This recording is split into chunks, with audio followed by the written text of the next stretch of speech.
Hi friends, ಚಾನಲ್ಗೆ ಸ್ವಾಗತ. ಆಸೆ ಧಾರಾವಾಹಿಯ ನಾಳಿನ ಸಂಚಿಕೆಯಲ್ಲಿ ಏನಾಗ್ತಿದೆ ಅಂತ ನೋಡೋಣ ಬನ್ನಿ.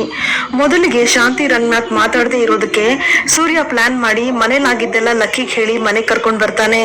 ಮನೆಗ್ ಬಂದ್ ಲಕ್ಕಿ ರಂಗನಾಥ್ ಹತ್ರ ಸಪರೇಟ್ ಆಗಿ ಹೋಗಿ ಮಾತಾಡಿ ಶಾಂತಿನ ಕ್ಷಮಿಸಿ ಮಾತಾಡ್ಸೋ ರಂಗ. ಅದನ್ನ ಬಿಟ್ಟು ಶಾಂತಿಯಿಂದ ಮೀನಾ ಹತ್ರ ಏನಾದ್ರು ಕ್ಷಮೆ ಕೇಳಿಸಿದ್ರೆ ಆಮೇಲೆ ಶಾಂತಿ ಅದನ್ನೇ ಮನ್ಸಲ್ಲಿ ಇಟ್ಕೊಂಡು ಮೀನಾಗೆ ಇನ್ನೂ ಕಾಟ ಜಾಸ್ತಿ ಕೊಡ್ತಾಳೆ ಅಂತ ಹೇಳಿ ಕರ್ಕೊಂಡ್ ಬರ್ತಾರೆ.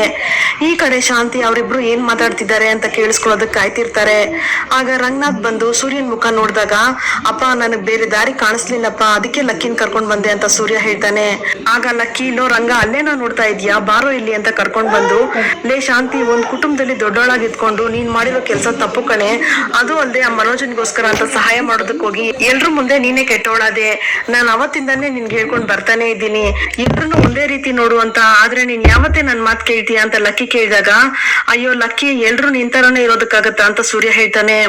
ಅದಕ್ಕೆ ಮೀನಾ, ರೀ ನೀವ್ ಸುಮ್ನೆ ಇರ್ರಿ, ನೀವಿನ್ನೂ ಸಮಸ್ಯೆನ ದೊಡ್ಡದ್ ಮಾಡ್ಬೇಡಿ, ಸೈಲೆಂಟ್ ಆಗಿ ನಿಂತ್ಕೊಳ್ಳಿ ಅಂತ ಸೂರ್ಯನ್ ಹೇಳ್ತಾಳೆ. ಈ ಕಡೆ ಲಕ್ಕಿ, ಲೇ ಶಾಂತಿ, ನೀನೇನು ಮೀನಾ ಹತ್ರ ಕ್ಷಮೆ ಕೇಳೋದೇನ್ ಬೇಡ, ಅದು ಅಲ್ದೆ ಮೀನಾ ಯಾವತ್ತೂ ಅದನ್ನೆಲ್ಲ ಬಯಸ್ದೋಳು ಅಲ್ಲ, ಆದ್ರೆ ನೀನು ರಂಗನಾಥನ್ ಗೊತ್ತಿಲ್ದೆ ಇದನ್ನೆಲ್ಲ ಮಾಡಿದ್ದು ತುಂಬಾ ದೊಡ್ಡ ತಪ್ಪು ಕಣೆ ಅಂತ ಲಕ್ಕಿ ಹೇಳಿದಾಗ, ಅತ್ತೆ ನನ್ಗೋಸ್ಕರ ಅಂತ ನಾನೇನು ಮಾಡಿಲ್ಲ, ನನ್ ಮಗನ್ಗೆ ಕಷ್ಟ ಅಂತ ಬಂದಾಗ ನಾನ್ ನೋಡ್ಕೊಂಡು ಸುಮ್ನೆ ಇರೋದಕ್ಕಾಗತ್ತಾ ಅಂತ ಶಾಂತಿ ಹೇಳ್ತಾಳೆ. ಅದಕ್ಕೆ ಅಂತ ತಪ್ಪದಾರಿಲಿ ಹೋಗ್ಬೇಕಾಗಿತ್ತೇನೆ ನೀನು, ಒಂದ್ ಮನೆ ಅಂತ ಇರೋದ್ ಯಾಕೆ, ಎಲ್ರನ್ನೂ ಕೂರ್ಸ್ಕೊಂಡು ಸರಿಯಾದ ನಿರ್ಧಾರ ತಗೋಬೋದಾಗಿತ್ತು. ಸರಿ ಆಗಿದ್ದಾಗೋಯ್ತು, ಗೊತ್ತಿಲ್ಲದೆ ತಪ್ಪು ಮಾಡಿದೀನಿ ಅಂತ ಹೇಳಿ ರಂಗನ ಹತ್ರ ಹೋಗಿ ಕ್ಷಮೆ ಕೇಳು, ಅವನು ನಿನ್ನ ಖಂಡಿತವಾಗ್ಲೂ ಕ್ಷಮಿಸಿ ನಿನ್ನ ಹತ್ರ ಮಾತಾಡ್ತಾನೆ ಅಂತ ಲಕ್ಕಿ ಹೇಳಿದಾಗ ಶಾಂತಿ ಯೋಚನೆ ಮಾಡ್ಕೊಂಡೆ ನಿಂತಿರ್ತಾಳೆ. ಏನೇ ನೋಡ್ತಾ ಇದ್ಯಾ, ನೀನ್ ಮೀನ ಹತ್ರ ಕ್ಷಮೆ ಕೇಳ್ಬೇಡ, ಆದ್ರೆ ರಂಗ ನಿನ್ ಗಂಡ, ಅವನು ಗೊತ್ತಿಲ್ದೆ ನೀನ್ ಇದನ್ನೆಲ್ಲ ಮಾಡಿರೋದಕ್ಕೆ ನೀನ್ ಅವನ ಹತ್ರ ಕ್ಷಮೆ ಕೇಳಲೇಬೇಕು ಅಂತ ಲಕ್ಕಿ ಹೇಳಿದಾಗ, ಸರಿ ಅತ್ತೆ ಅಂತ ಶಾಂತಿ ಹೇಳ್ತಾಳೆ. ಬಾರೆ ಕೇಳೆ ಅಂತ ಲಕ್ಕಿ ಕರೆದಾಗ, ನಾನ್ ಗೊತ್ತಿಲ್ದೆ ತಪ್ಪು ಮಾಡ್ಬಿಟ್ಟೆ, ದಯವಿಟ್ಟು ನನ್ ಕ್ಷಮಿಸ್ಬಿಡಿ ಅಂತ ಶಾಂತಿ ಕೇಳ್ತಾಳೆ. ಆಗ ರಂಗನಾಥ್ ಅವರು, ಅಮ್ಮ ಎಲ್ರ ಮುಂದೆನೂ ಈ ಸಮಸ್ಯೆ ನಡೆದಿರೋದು, ಅದಕ್ಕೆ ಎಲ್ರು ಬಂದ್ಮೇಲೆನೆ ಅವ್ರ ಮುಂದೆನೆ ಕ್ಷಮೆ ಕೇಳೋದಕ್ಕೆ ಹೇಳು ಅಂತ ಲಕ್ಕಿ ಹತ್ರ ಹೇಳ್ತಾರೆ. ಆಗ ಸೂರ್ಯ, ಹೌದೌದು ಇದು ಪಾಯಿಂಟೇ ಅಲ್ವಾ ಲಕ್ಕಿ, ಒಂದೇ ಒಂದ್ ನಿಮಿಷ ಇರು, ಎಲ್ರನ್ನೂ ಕರ್ಕೊಂಡ್ ಬರ್ತೀನಿ, ಬೇಡದೆ ಇರೋ ವಿಷಯಕ್ಕಾದ್ರೆ ಈ ವೇಸ್ಟ್ ಬಾಡಿಗಳು ಇಲ್ಲೇ ಬಿದ್ದಿರ್ತವೆ, ಬೇಕಾದಾಗ ಒಬ್ರು ಇಲ್ಲಿ ಇರೋದೇ ಇಲ್ಲ ಅಂತ ಸೂರ್ಯ ಹೇಳಿ ರವಿನ್ ಕರೆಯೋದಿಕ್ಕೆ ಅಂತ ಹೋಗ್ತಾನೆ. ಮತ್ತೆ ಮನೋಜನ್ ಹತ್ರ ಬಂದು, ಲೇ ಪೆಂಗ್ ಬಟ್ ಇದೆ, ಎಲ್ಲ ಹೋದೆ ನೀನು, ಬಾಗಲ್ ತೆಗಿಯೋ ಅಂತ ಸೂರ್ಯ ಕರಿತಿರ್ತಾನೆ. ನಂತರ ಪೌಡ್ರು ಆಚೆ ಬಾ ಅಂತ ಸೂರ್ಯ ಕರೆದಾಗ, ಲೋ ಯಾಕೋ ಹಿಂಗ್ ಕಿರ್ಚ್ತಿದ್ಯಾ ಅಂತ ಮನೋಜ ಆಚೆಗ್ ಬರ್ತಾನೆ. ಆಗ ಸೂರ್ಯ, ಹೂ ಕಣೋ ನಿನ್ಗೆ ಹಬ್ಬ ಕಾದಿದೆ ಬಾ ಅಂತ ಸೂರ್ಯ ಹೇಳ್ತಿರೋವಾಗ, ಲೇ ಮನೋಜ ಬಾರೋ ಇಲ್ಲಿ ಅಂತ ಲಕ್ಕಿ ಜೋರ ಕರೀತಾರೆ. ಆಗ ಮನೋಜ, ಅಜ್ಜಿ ಬಂದೆ ಅಂತ ಬಂದಾಗ ರವಿ ಮತ್ತೆ ಶ್ರುತಿ ಇಬ್ರು ಕೂಡ ಆಚೆಗ್ ಬಂದು, ಅಜ್ಜಿ ಯಾವಾಗ ಬಂದ್ರಿ ಅಂತ ಕೇಳ್ತಾರೆ. ಏನ್ ಅಜ್ಜಿ ದಿಢೀರ್ ಅಂತ ಬಂದಿದ್ದೀರಾ ಅಂತ ರವಿ ಕೇಳಿದಾಗ, ಲಕ್ಕಿ ವಿಷಯ ಇದೆ ಕಣೋ, ಇಲ್ಲಿ ನಡೆದಿರೋ ಪ್ರತಿಯೊಂದು ವಿಷಯನೂ ನನಗೆ ಗೊತ್ತಾಯ್ತು, ನಿಮ್ಮ ಅಪ್ಪ ಅಮ್ಮ ಇಬ್ರು ಮಾತಾಡ್ತಿಲ್ವಲ್ಲ ಅದಕ್ಕೆ ಅಂತ ಲಕ್ಕಿ ಹೇಳಿದಾಗ, ಅಜ್ಜಿ ಆಕ್ಚುಲಿ ನೋಡಿದ್ರೆ ಇಲ್ಲಿ ಎಲ್ಲಾ ತಪ್ಪು ನಡೀತಾನೆ ಇದೆ ಅಂತ ಶ್ರುತಿ ಹೇಳಿದಾಗ, ಶ್ರುತಿ ನೋಡಿ ಶಾಂತಿ ಕೋಪ ಮಾಡ್ಕೋತಾಳೆ. ಆಗ ಲಕ್ಕಿ, ಎಲ್ಲ ಗೊತ್ತಾಗಿನೇ ಕಣಮ್ಮ ಇಲ್ಲಿಗೆ ಬಂದಿರೋದು, ಒಂದ್ ಸಮಸ್ಯೆ ಅಂತ ಬಂದಾಗ ಈ ತರ ಮಾತಾಡದೆ ಇರಬಾರ್ದು, ನೀವ್ ಯಾರು ಇದನ್ನ ಕಲ್ತ್ಕೋಬೇಡಿ, ಅರ್ಥ ಆಯ್ತಾ. ಈಗ ಶಾಂತಿ ರಂಗನ ಹತ್ರ ಹೋಗಿ ಕ್ಷಮೆ ಕೇಳ್ತಾಳೆ ಅಂತ ಹೇಳಿ, ಲೇ ಶಾಂತಿ ಯಾಕೆ ನಿಂತ್ಕೊಂಡಿದ್ಯಾ ಕೇಳೆ ಅಂತ ಲಕ್ಕಿ ಹೇಳ್ತಾರೆ. ಆಗ ಶಾಂತಿಗೆ ಎಲ್ರ ಮುಂದೆ ಕ್ಷಮೆ ಕೇಳೋದಕ್ಕೆ ಮುಜುಗರ ಆಗ್ತಿರುತ್ತೆ. ಆದ್ರೂ ಕೂಡ ಬೇರೆ ದಾರಿ ಇಲ್ಲದೆ ರಂಗನಾಥ್ ಹತ್ರ ಬಂದು, ನಾನ್ ಬೇಕು ಅಂತ ಏನು ಮಾಡ್ಲಿಲ್ಲ, ನನ್ನ ಕ್ಷಮಿಸ್ಬಿಡಿ, ಇನ್ಮೇಲೆ ಈ ರೀತಿ ಎಲ್ಲ ಮಾಡೋದಿಲ್ಲ ಅಂತ ಶಾಂತಿ ಕೇಳ್ತಾಳೆ. ಆಗ ಲಕ್ಕಿ, ರಂಗ ನೀನ್ ಯಾಕೋ ಸುಮ್ನೆ ಕೂತಿದ್ಯಾ, ಸರಿ ಅಂತ ಹೇಳು ಅಂತ ಲಕ್ಕಿ ಹೇಳಿದಾಗ, ಸರಿ ಅಂತ ರಂಗನಾಥ್ ಅವ್ರು ಹೇಳ್ತಾರೆ. ಆಗ ಸೂರ್ಯ, ಸೂಪರ್ ಲಕ್ಕಿ ನೀನು, ಸೂಪರ್ ಸೂಪರ್ ಅಂತ ಕೈ ತಟ್ಟ, ಒಂದು ವಾರದಿಂದ ಯಾರ ಕೈಲೂ ಆಗದೆ ಇರೋ ಸಮಸ್ಯೆನ ನಮ್ ಲಕ್ಕಿ ಎಷ್ಟೊಂದ್ ಚೆನ್ನಾಗಿ ಬಗೆಹರಿಸ್ಬಿಟ್ರು ಅಂತ ಹೇಳ್ತಿರ್ಬೇಕಾದ್ರೆ ಲಕ್ಕಿನೇ ಗುರಾಯಿಸ್ತಿರೋದನ್ನ ನೋಡಿ ಸೂರ್ಯ ಸುಮ್ನಾಗ್ಬಿಡ್ತಾನೆ. ನಂತರ ಲಕ್ಕಿ ಮೀನಾ ಹತ್ರ ಬಂದು, ಮೀನಾ ಅವಳು ಮಾತಾಡಿದನ್ನೆಲ್ಲ ಮನ್ಸಕ್ ತಗೋಬೇಡಮ್ಮ ಅಂತ ಹೇಳಿದಾಗ, ಇಲ್ಲ ಅಜ್ಜಿ ಹಾಗೇನು ಇಲ್ಲ, ಆದ್ರೆ ಅತ್ತೆ ನಮ್ಮ ಅಮ್ಮನ ಬಗ್ಗೆ ಎಲ್ಲ ಮಾತಾಡಿದ್ರಲ್ಲ ಸ್ವಲ್ಪ ಬೇಜಾರಾಗಿತ್ತು, ಅದನ್ನ ಬಿಟ್ರೆ ಬೇರೆ ಏನು ನನ್ಗೆ ಅವ್ರ ಮೇಲೆ ಕೋಪ ಇಲ್ಲ ಅಜ್ಜಿ ಅಂತ ಮೀನಾ ಹೇಳ್ತಾಳೆ.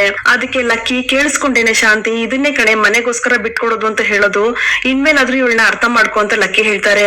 ಅದನ್ನ ಕೇಳಿ ಶಾಂತಿ ಮುಖ ತಿರ್ಗಿಸ್ಕೊತಾಳೆ. ನಂತರ ಲಕ್ಕಿ, ಲೇ ಮನೋಜ ಬಾರೋ ಇಲ್ಲಿ ಅಂತ ಕರೆದಾಗ, ಹೇಳಿ ಅಜ್ಜಿ ಅಂತ ಮನೋಜ ಲಕ್ಕಿ ಹತ್ರ ಬಂದ್ ಕುತ್ಕೋತಾನೆ. ಆಗ ಲಕ್ಕಿ ಮನೋಜನ್ ಕೆನ್ನೆಗೆ ಜೋರಾಗಿ ಬಾರಿಸಿದಾಗ, ಯಾಕ ಅಜ್ಜಿ ಹೀಗ್ ಹೊಡೆದ್ಬಿಟ್ರಿ ಅಂತ ಮನೋಜ ಕೇಳ್ತಾನೆ. ಅದಕ್ಕೆ ಲಕ್ಕಿ, ಏನೋ ಏನೋ ಅಜ್ಜಿ, ಇದಕ್ಕೆಲ್ಲ ಮೂಲ ಕಾರಣ ನೀನೇ ಕಣೋ, ಏನೋ ಓದಿದ್ ದಬಾಕಿದಾನಂತೆ, ದೊಡ್ಡದಾಗಿ ಓದಿದ್ದೀನಿ ಅಂತೆಲ್ಲ ಹೇಳ್ಕೊತಿದ್ದೆ, ಇದೇನೋ ನೀನ್ ಓದಿರೋ ಲಕ್ಷಣ, ನಿಮ್ಮಮ್ಮ ನಿನ್ಗೆ ಅವಾಗ ಹೀಗ್ 4 ಕೊಟ್ಟು ಬೆಳೆಸಿದ್ರೆ ನಿನಗ್ ಬುದ್ಧಿ ಬಂದಿರ್ತಿತ್ತು ಅಂತ ಲಕ್ಕಿ ಹೇಳಿದಾಗ, ಲಕ್ಕಿ ಇವ್ನ ಊರಲ್ಲಿ ಬೆಳೆದಿದ್ರೆ ಇವ್ನಿಗೆ ಸಖತ್ತಾಗಿರ್ತಿತ್ತು, ಆ ಕಡ್ಡಿ ಇಟ್ಟಿದ್ಯಲ್ಲ ನೀನು ಸಣ್ಣದು ನನಗ್ ಕೊಡ್ತಿದ್ಯಲ್ಲ ಅವಾಗ ಅದೇ ತರ ಇವ್ನಿಗೆ ಕೊಡ್ಬೇಕಾಗಿತ್ತು ವಧೆಗಳನ್ನ, ಆವಾಗ ಗೊತ್ತಾಗ್ತಿತ್ತು ಇವನ್ಗೆ ಅಂತ ಸೂರ್ಯ ಹೇಳಿದಾಗ ಮನೋಜ ಸೂರ್ಯನ್ನೇ ಗುರಾಯಿಸ್ತಿರ್ತಾನೆ. ಆಗ ಲಕ್ಕಿ ಏನಮ್ಮ ದೊಡ್ಡ ಸೊಸೆ ಅಂತ ಕರೆದಾಗ ಹೇಳಿ ಅಜ್ಜಿ ಅಂತ ರೋಹಿಣಿ ಬರ್ತಾಳೆ. ಆಗ ಲಕ್ಕಿ ಅಲ್ಲಮ್ಮ ರೋಹಿಣಿ, ಇವನ ಅಮ್ಮ ಇವ್ನ ಇಷ್ಟೊಂದ್ ದೊಡ್ಡ ಕತೆ ಆದ್ರೂ ಕೂಡ ಮುದ್ ಮಾಡಿ ಹಾಳ್ ಮಾಡ್ಬಿಟ್ಲು. ನೀನ್ ಬಂದಾಗಿಂದ ಇವ್ನ ಸ್ವಲ್ಪ ತಿದ್ಬಾರ್ದಾಗಿತ್ತ ಅಂತ ಕೇಳಿದಾಗ ಇಲ್ಲ ಅಜ್ಜಿ ಅವ್ರು ಗೊತ್ತಿಲ್ದೆ ಯಾಮಾರ್ಬಿಟ್ರು ಅಂತ ರೋಹಿಣಿ ಹೇಳ್ತಾಳೆ. ಆಗ ಲಕ್ಕಿ ಹೌದೌದು, ಇವ್ನ್ ಯಾಮಾರಿದ್ರೆ ಬೇರೆಯವ್ರನ್ನ ಯಾಕೆ ಯಾಮಾರ್ಸ್ಬೇಕಾಗಿತ್ತು, ಈ ರೀತಿ ಮಾಡೋದು ಸರಿನಾ ಅಂತ ಲಕ್ಕಿ ಕೇಳಿದಾಗ ರೋಹಿಣಿ ಶಾಂತಿ ಮುಖಾನೇ ನೋಡ್ತಿರ್ತಾಳೆ. ಮತ್ತೆ ಲಕ್ಕಿ ನೋಡಮ್ಮ ರೋಹಿಣಿ, ಇವ್ನ್ ಈ ರೀತಿ ಮಾಡೋದು ಮುಂದೆ ನಿನ್ ಜೀವನಕ್ಕೆ ಕಷ್ಟ ಆಗುತ್ತೆ. ಈಗ್ಲೇ ಇವನನ್ನ ನಿನ್ ಕೈ ಹಿಡಿತದಲ್ಲಿ ಇಟ್ಕೋ. ಇವೇನಾದ್ರೂ ತಪ್ಪು ಮಾಡಿದ್ರೆ ಶಾಂತಿ ತರ ಮುಚ್ಚಿಡ್ಬೇಡ, ಇವನನ್ನ ಬದಲಾಯಿಸೋದಕ್ ನೋಡು. ಆಗ್ಲಿಲ್ಲ ಅಂತಂದ್ರೆ ನನ್ನ ಹತ್ರ ಕರ್ಕೊಂಡ್ ಬಾ ಅಂತ ಲಕ್ಕಿ ಹೇಳಿದಾಗ ಸರಿ ಅಜ್ಜಿ ಅಂತ ರೋಹಿಣಿ ಹೇಳ್ತಾಳೆ. ಆಗ ಮನೋಜ ಅಲ್ಲೇ ಕೂತಿರೋದ್ ನೋಡಿ ಲಕ್ಕಿ ಎದ್ದೋಗ ಇಲ್ಲಿಂದ ಅಂತ ಬೈದಾಗ ಮನೋಜ ಅಲ್ಲಿಂದ ಎದ್ದು ಹೋಗ್ತಾನೆ. ನಂತರ ಲಕ್ಕಿ ಇಲ್ಲೇ ಶಾಂತಿ ನೀನು ಅಷ್ಟೇ ಕಣೆ, ಅವ್ನ್ ಹೋದಂಗೆಲ್ಲ ಹೋಗ್ಲಿ ಅಂತ ಬಿಟ್ಬಿಟ್ರೆ ಅವ್ನ್ಗೆ ಯಾವತ್ತೂ ಜವಾಬ್ದಾರಿನೇ ಬರೋದಿಲ್ಲ ಅಂತ ಹೇಳಿದಾಗ ಅಯ್ಯೋ ಅಜ್ಜಿ ಇವ್ನ್ಗೆ ಇಷ್ಟ ವಯಸ್ಸಾಗಿದೆ ಆದ್ರೂ ಕೂಡ ಇನ್ನು ಜವಾಬ್ದಾರಿ ಅನ್ನೋದೇ ಬಂದಿಲ್ಲ, ಇವ್ನಿಗೆ ಜವಾಬ್ದಾರಿ ಬರೋದಕ್ಕೆ ಅಂತ ಸಪರೇಟ್ ಆಗಿ ಇವ್ನ್ ಡಿಗ್ರಿ ಮಾಡ್ಬೇಕಾಗುತ್ತೋ ಏನೋ ಅಂತ ರವಿ ಹೇಳ್ಕೊಂಡ್ ನಗ್ತಿರ್ತಾನೆ. ಆಗ ಸೂರ್ಯ ಅಲ್ಲೇ ರವಿ ಸುಮ್ನೆ ಇರೋ ನೀನು, ಬಿಟ್ರೆ ಅವ್ನು ಅದಕ್ಕೂ ಕೂಡ ಹೋಗ್ತೀನಿ ಅಂತ ಹೊರಟೋಗ್ಬಿಡ್ತಾನೆ ಅಂತ ಹೇಳಿ ಲಕ್ಕಿ ಇವ್ನಿಗೆ ಜವಾಬ್ದಾರಿ ಬರ್ಬೇಕು ಅಂತಂದ್ರೆ ನಾನು ಒಂದ್ ವಿಷಯ ಹೇಳ ಅಂತ ಸೂರ್ಯ ಕೇಳ್ತಾನೆ. ಏನ್ ಹೇಳು ಅಂತ ಲಕ್ಕಿ ಕೇಳಿದಾಗ ಅದು ಲಕ್ಕಿ ಇವ್ನು ಒಟ್ಟು 29 ಲಕ್ಷ ಕೊಡ್ಬೇಕು, ಅದನ್ನ ಕೊಟ್ಟ ಅಂತಂದ್ರೆ ಇವ್ನಿಗೆ ಜವಾಬ್ದಾರಿ ಬಂತು ಅಂತಾನೆ ಅರ್ಥ, ಅದನ್ನ ಕೊಡೋದಕ್ ಹೇಳಿ ಅಂತ ಸೂರ್ಯ ಹೇಳಿದಾಗ ಅವ್ನ್ ಹೇಗೋ ಅಷ್ಟೊಂದ್ ದುಡ್ಡನ್ನ ಒಟ್ಟು ಕೊಡೋಕಾಗತ್ತೆ ಅಂತ ಲಕ್ಕಿ ಕೇಳ್ತಾರೆ. ಅದಕ್ಕೆ ಸೂರ್ಯ ಅಯ್ಯೋ ಲಕ್ಕಿ ಒಟ್ಟು ಕೊಡು ಅಂತ ನಾನ್ ಹೇಳ್ತಿಲ್ಲ, ತಿಂಗಳು ಕೊಡೋದಕ್ ಹೇಳಿ, ಈಗ ಬೇರೆ ದೊಡ್ಡ ಬಿಸ್ನೆಸ್ ಮ್ಯಾನ್ ಆಗಿದ್ದಾನೆ, ತಿಂಗಳಿಗೆ 50,000 ರೂಪಾಯಿ ಕೊಟ್ಟು ತೀರ್ಸೋದಕ್ ಹೇಳಿ ಲಕ್ಕಿ ಅಂತ ಸೂರ್ಯ ಹೇಳ್ತಾನೆ. ಅದನ್ನ ಕೇಳಿ ರೋಹಿಣಿ ಮತ್ತೆ ಮನೋಜ್ಗೆ ಕೋಪ ಬಂದು ಸೂರ್ಯನೇ ನೋಡ್ತಿರ್ತಾರೆ. ನೀನ್ ಹೇಳೋದು ಕರೆಕ್ಟ್ ಆಗೇ ಇದೆ ಕಣೋ ಅಂತ ಲಕ್ಕಿ ಹೇಳಿದಾಗ ಅಜ್ಜಿ ಅದ್ ಹೇಗ್ ಸಾಧ್ಯ, ಬರೋ ದುಡ್ಡು ನನ್ ಬಿಸ್ನೆಸ್ಗೆ ಸರೋಗುತ್ತೆ, ಅದು ಅಲ್ಲದೆ ಸಾಲಗಳು ಬೇರೆ ಇದಾವೆ, ಮತ್ತೆ ರೋಹಿಣಿ ನೋಡಜ್ಜಿ ಇನ್ನು ಅರ್ಶನ ದಾರನೇ ಕಟ್ಕೊಂಡಿದ್ದಾಳೆ, ಇವಳಿಗೆ ತಾಲಿ ಚೈನ್ ಬೇರೆ ಮಾಡಿಸ್ಕೊಡ್ಬೇಕು ಅಂತ ಮನೋಜ ಹೇಳ್ತಾನೆ. ಆಗ ಸೂರ್ಯ ಅಲ್ಲೇ ಪೆಂಗ್ಯ ಅದೆಲ್ಲ ನಿನ್ ಪ್ರೈವೇಟ್ ವಿಷಯ ಕಣೋ, ಮೊದ್ಲು ಸಾಲ ತೀರ್ಸು ಆಮೇಲೆ ಅದನ್ನೆಲ್ಲ ನೋಡು ಅಂತ ಸೂರ್ಯ ಹೇಳಿದಾಗ ಹೌದು ಸೂರ್ಯ ಅವ್ರು ಹೇಳೋ ಐಡಿಯಾ ಕೂಡ ಸೂಪರ್ ಆಗೇ ಇದೆ, ಅವ್ರು ಕೊಡ್ಬೇಕಾಗಿರೋ ದುಡ್ಡನ್ನ ಕೊಡ್ಬೇಕು ಅಂತ ಕಮಿಟ್ಮೆಂಟ್ ಇದ್ರೆ ತಾನೇ ಅವ್ರಿಗೂ ಜವಾಬ್ದಾರಿ ಅನ್ನೋದು ಬರೋದು ಅಂತ ಶ್ರುತಿ ಹೇಳ್ತಾಳೆ. ಆಗ ರಂಗನಾಥ್ ಲಕ್ಕಿ ಹತ್ರ ಬಂದು ಅಮ್ಮ ಸೂರ್ಯ ಹೇಳ್ದಂಗೆ ಮನೋಜನ್ಗೆ ತಿಂಗಳು ಆ ದುಡ್ಡನ್ನ ಕೊಡೋದಕ್ಕೆ ಹೇಳಿ ಅಂತ ಹೇಳಿದಾಗ ಕೇಳಿಸ್ತೇನೋ ಮನೋಜ, ತಿಂಗಳು ಆ ದುಡ್ಡನ್ನ ಕೊಟ್ಬಿಡು ರಂಗನ್ಗೆ ಅಂತ ಲಕ್ಕಿ ಹೇಳ್ತಾರೆ. ಆಗ ಮನೋಜ ಅಜ್ಜಿ ತಿಂಗಳು ನನ್ನಿಂದ ಅಷ್ಟೊಂದು ಕೊಡೋದಕ್ ಆಗೋದಿಲ್ಲ ಅಜ್ಜಿ ಅಂತ ಹೇಳಿದಾಗ ಲಕ್ಕಿ ಲೇ ಶಾಂತಿ ನಿನ್ ಮಗನ್ನ ಯಾವ ರೀತಿ ಇಟ್ಕೋಬೇಕು ಅಂತ ಹೇಳ್ದೆ ತಾನೆ, ಅದು ಅಲ್ದೆ ನೀನ್ ಹೇಳಿ ತಾನೆ ಅವ್ನ್ ಬೇಡದೆ ಇರೋ ಕೆಲ್ಸ ಎಲ್ಲ ಮಾಡ್ತಿರೋದು, ಇವಾಗ ಇದನ್ನ ನೀನೇ ಹೇಳು, ನೀನ್ ಹೇಳೋ ಮಾತನ್ನ ಅವ್ನ್ ಕೇಳ್ತಾನೆ ಹೇಳೆ ಅಂತ ಲಕ್ಕಿ ಹೇಳ್ತಾರೆ. ಆಗ ಶಾಂತಿ ಮನೋಜ ಅವ್ರ ದುಡ್ಡನ್ನ ಕೊಟ್ಬಿಡು, ಇದರಿಂದಾಗೆ ಅಲ್ವೇನೋ ಇವಾಗ ಸಮಸ್ಯೆ ಆಗ್ತಾ ಇರೋದು, ಕೊಡ್ತೀನಿ ಅಂತ ಹೇಳು ಅಂತ ಶಾಂತಿ ಕಣ್ಬಿಟ್ ನೋಡಿದಾಗ ಮನೋಜ ರೋಹಿಣಿ ಮುಖನೇ ನೋಡ್ಕೊಂಡ್ ನಿಂತಿರ್ತಾನೆ. ಆಗ ಸೂರ್ಯ ಅಲ್ಲೇನೋ ನೋಡ್ತಾ ಇದ್ಯಾ, ದುಡ್ಡು ಎತ್ಕೊಂಡ್ ಹೋಗೋದಕ್ಕೂ ಮುಂಚೆನೆ ಅದನ್ನ ನೋಡ್ಬೇಕಾಗಿತ್ತು ಕಣೋ, ಹೇಳು ಅಂತ ರೇಗಾಡ್ದಾಗ ಸರಿ ನಾನ್ ಕೊಡ್ತೀನಿ ಅಂತ ಮನೋಜ ಒಪ್ಕೋತಾನೆ. ಆಗ ಲಕ್ಕಿ ಶಾಂತಿ ಅವ್ನ್ ಹೇಳೋದನ್ನ ಕರೆಕ್ಟ್ ಆಗಿ ಮಾಡ್ತಾನೋ ಇಲ್ವೋ ಅಂತ ಒಂದು ಗೊತ್ತಾಗ್ತಿಲ್ವಲ್ಲೇ ಅಂತ ಹೇಳಿದಾಗ ಕರೆಕ್ಟ್ ಆಗಿ ಹೇಳ್ದೆ ಲಕ್ಕಿ, ಅವ್ನ್ ಖಂಡಿತವಾಗ್ಲೂ ಮಾಡೋದಿಲ್ಲ ಈ ಕೆಲ್ಸನ ಅಂತ ಸೂರ್ಯ ಹೇಳ್ತಾನೆ.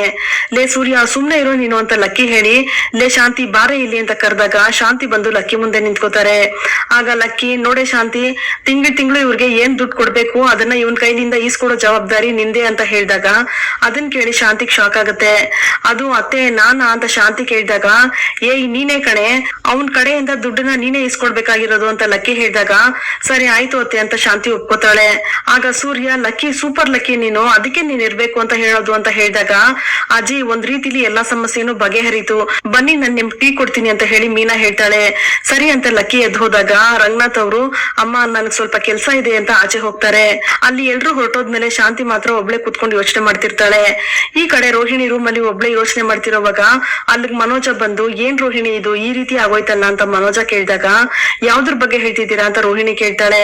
ಅಲ್ಲ ತಿಂಗಳು 50,000 ರೂಪಾಯಿ ಕೊಡ್ಬೇಕು ಅಂತ ಸೂರ್ಯ ಬೇರೆ ಹೇಳ್ತಿದ್ದಾನೆ, ಇದನ್ನೆಲ್ಲ ಪ್ಲಾನ್ ಮಾಡಿ ಸೂರ್ಯ ಲಕ್ಕಿ ಇಲ್ಲಿ ಕರ್ಕೊಂಡ್ ಬಂದಿರೋದು ಅಂತ ಮನೋಜ ಹೇಳಿದಾಗ ಅವ್ರು ಬಂದಿರೋದಕ್ಕೆ ಅಲ್ವಾ ಮನೋಜ್ ಮಾವ ಅತ್ತೆ ಜೊತೆ ಮಾತಾಡಿದ್ದು ಅಂತ ರೋಹಿಣಿ ಹೇಳ್ತಾಳೆ. ಆಗ ಮನೋಜ ಅಲ್ಲ ಅದು ಮುಖ್ಯ ಆಗಿತ್ತಾ, ಇವಾಗ ಸ್ವಲ್ಪ ದಿನ ಬಿಟ್ಟಿದ್ರೆ ಅವರೇ ಮಾತಾಡ್ಕೊಂಡಿರೋರು, ಈ ಸೂರ್ಯ ನನ್ನ ಹತ್ರ ದುಡ್ಡು ಕೇಳೋದಕ್ಕೋಸ್ಕರನೇ ಈ ರೀತಿ ಎಲ್ಲ ಮಾಡಿರೋದು, 50,000 ಅಂದ್ರೆ ಸುಮ್ನೆ ಬರುತ್ತಾ, ಈಗ ಹೇಗ್ ನಾನು ಅದನ್ನೆಲ್ಲ ರೆಡಿ ಮಾಡೋದು ಅಂತ ಮನೋಜ ಹೇಳಿದಾಗ ಅದು ನಿಮ್ ತಪ್ಪು ಮನೋಜ್, ನೀವು ಬುದ್ಧಿಗೆಟ್ಟು ಕೆಲಸ ಮಾಡಿದ್ದು ಅಂತ ರೋಹಿಣಿ ಬೈತಾಳೆ.